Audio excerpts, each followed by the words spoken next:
years ago, I was going through a really tough time. My father passed away, actually, and I just stopped exercising in general and started living like in a autopilot life. So I just like lived automatically. I did whatever I had to do or whatever I thought I had to do. Keep going every day like that. So I would just like wake up, eat, work, eat, and then go back to bed. And days went by. And then I was like, no, you know what? I have to do something again. So why not yoga? Because it's, you know, something relaxing, and I'm still like not strong enough because I stopped exercising. So I'll do something that I thought wasn't like physically challenging.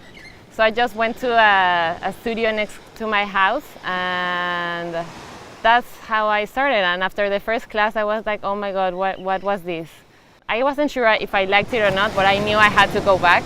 So I went back the next day and the next day after that.